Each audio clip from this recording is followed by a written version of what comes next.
எடப்பாடி சட்டமன்றம் ஒவ்வொரு சட்டமன்றமா கவர் பண்ணிட்டு இருக்காரு. எடப்பாடியினுடைய இந்த 100 நாட்கள் பிரச்சாரம் வந்து ஒரு நாட்டிலேயே முறியடிச்சிட்டாரு விஜய். அதுதாங்க இதெல்லாம் வந்து உச்சக்கட்டமான ஆணவமான பேச்சு. திராவிட கட்சிகளை வந்து திராவிட கட்சிகள அவங்க பண்ற ஊழல பேசுங்க, குடும்ப அரசியல் பேசுங்க, வாரிசு அரசியல் பேசுங்க. இல்ல வந்து அவங்க வந்து தவறு பண்றாங்க, மக்கள் வயித்துல இதுல அடிச்சிட்டாங்க, சொத்து வரி ஏத்திட்டாங்க, இல்ல அதிமுக பீரியட்ல ஊழல் இருந்தது, அம்மையார் ஜெயலலிதாக்கு ஜெயில் அப்படி பேசுங்க.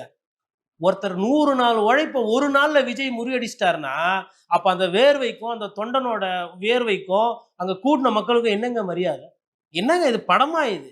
ஒரு நாள் வந்து டாடா காட்டு போயிட்டு அப்படியே இது எப்படி இருக்குன்னா, ஆ கவுன்சிலர் ஆக மாட்டேன், எம்எல்ஏ ஆக மாட்டேன், எதிர்க்கட்சி தலைவர் ஆக மாட்டேன், சட்டமன்ற உறுப்பினர் ஆக மாட்டேன், அமைச்சர் இல்ல. ஸ்ட்ரெய்ட்டா முதலமைச்சர். இது எப்படி இருக்கு?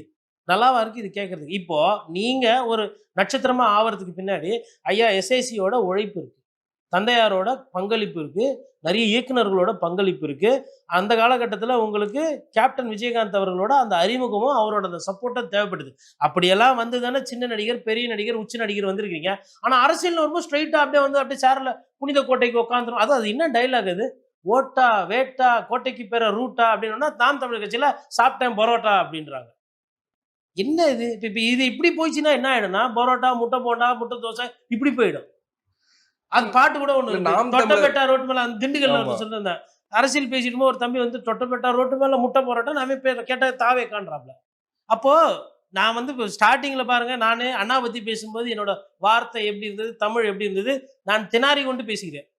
ஏன்னா, அறிஞர் அண்ணாவ பத்தி நினைக்கும்போது தமிழு, தமிழ் இனம், தமிழ் காக்கணும், கடமை, கண்ணியம், ஒரு நியாயமான மனிதரா இருக்கணும். இப்படி என்னோட எண்ணோட்டம் போகுது. இப்படி வரும்போது தாவுறது, தொங்குறது, வழுக்கின்னு வர்றது, செல்ஃபி ஃபோனெல்லாம் வேற காணாம போச்சு. செல்ஃபி அதுல ஒருத்தர் சொல்றாப்ல, "அண்ணே ஃபோன் போனது கூட பிரச்சனை இல்லண்ணே. செல்ஃபி எடுத்தேனே அண்ணனோட, அதுவும் சேர்த்து போச்சுண்ணேன்றான்." அப்போ எப்படி நினைக்கிறாங்க பாருங்க. அப்புறம் இன்னொரு அம்மா வந்து அழுவுது. நான் கூட ஏதோ குழந்தைய காணோமோ, இல்ல ஏதோ பர்ஸ கிர்ஸ பிக் பாக்கெட் ஏதோ அடிச்சுட்டு போயிட்டாங்கன்னு தான் பார்த்துட்டேன். பார்த்த உடனே உங்களுக்கு ஒரு வாழ்நாள் சாதனை இல்லையா? தன்னுடைய திரையில பார்த்த நடிகர நேர்ல பார்க்குறாங்க. அப்படி அத வாழ்நாள் சாதனையா பார்க்கிறதையே வாழ்நாள் சாதனையா ஆக்குனது எவ்வளவு பெரிய கொடூரம்.